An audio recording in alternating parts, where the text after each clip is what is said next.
Happy Tuesday morning to you. It feels like Monday morning because Monday was Memorial Day. We all had a long 3-day weekend. I hope you enjoyed it. I hope you thought about the soldiers that have put their lives at risk for us all to be free and that have given their lives in many instances for that same fact. Just finished my workout, so got some endorphins running. I'm going to talk to you this morning about what to look for in a startup community, and this is being spurred by a book that I'm reading right now called Startup Communities. I believe the guy's name is Brad Feld, an angel investor and well-known startup enthusiast in the Boulder, Colorado area, which if you've never been up there, it's a really, really healthy startup ecosystem. In a startup community, you need a lot of things to make it work. And there are only, a handful, in my opinion, of really strong startup communities across the United States. There are some really healthy ones across the globe. I've got a few contacts out in the professional world who have traveled to those various startup communities across the globe. If you remember, if you followed the Southbound podcast a couple of years ago, I interviewed Connor B, and Connor had graduated from school and decided to go to work in other parts of the world studying startup communities. He had been in Dubai, he had been in China, had been a lot of places, and said they had really, really strong startup communities. But he still, when he came back to the United States, said that here we have the strongest startup communities across the globe, in his opinion. And so you've got cities like Boston, New York, and then of course there's Silicon Valley. Everybody knows it from a startup perspective. But there are a lot of strong startup communities, and the way to get to that point, if your community is not there, and I'll be honest, where I live, in my opinion, it's not there either, and neither are most of the startup communities around us. They're vibrant, but they're not strong, in my opinion.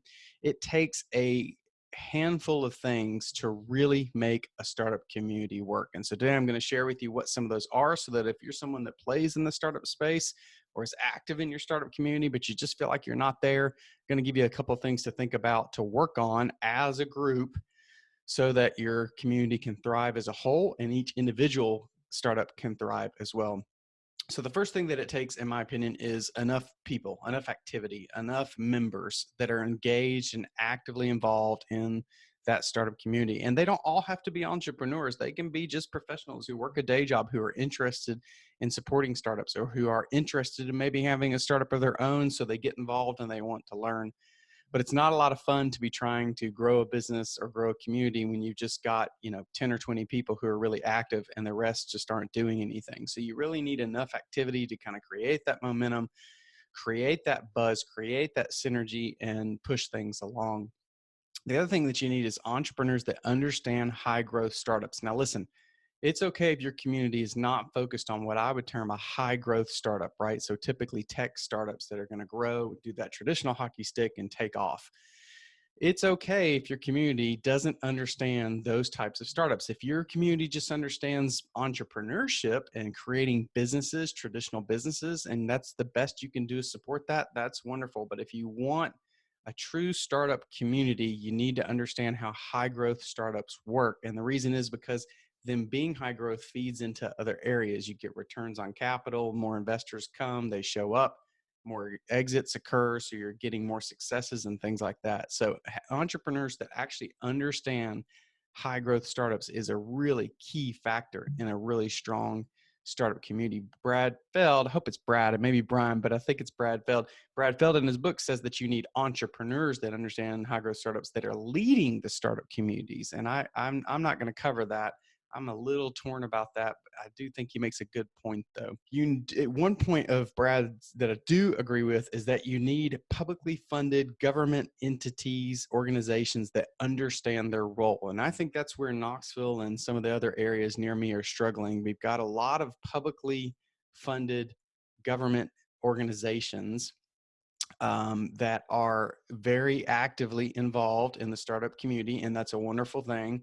But they're trying to be the ones that lead. And the reason that doesn't work may tie back to Brad's point about entrepreneurs leading the community versus other people.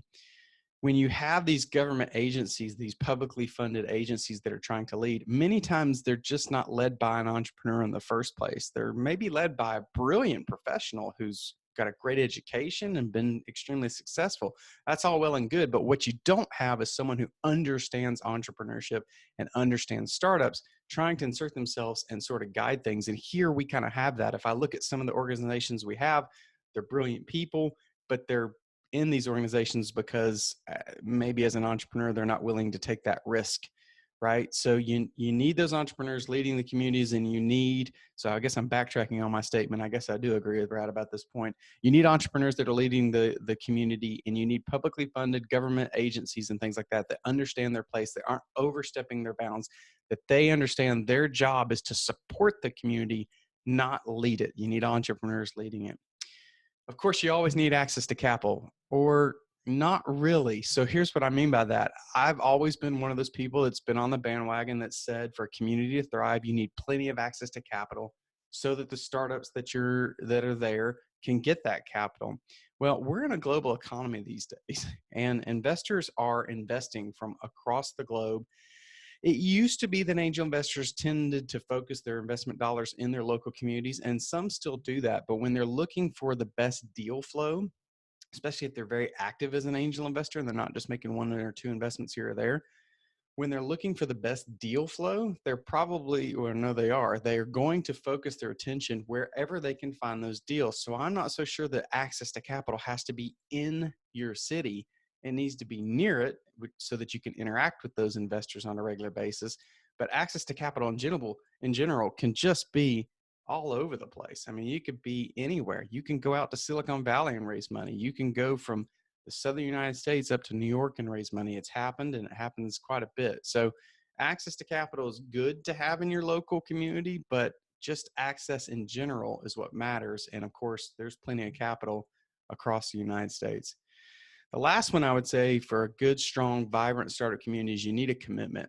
I've seen communities who get involved in the startup scene, try and spin up startup communities, and they struggle. And frankly, it's because they're just dipping their toe in the water. They haven't jumped all the way into the pool.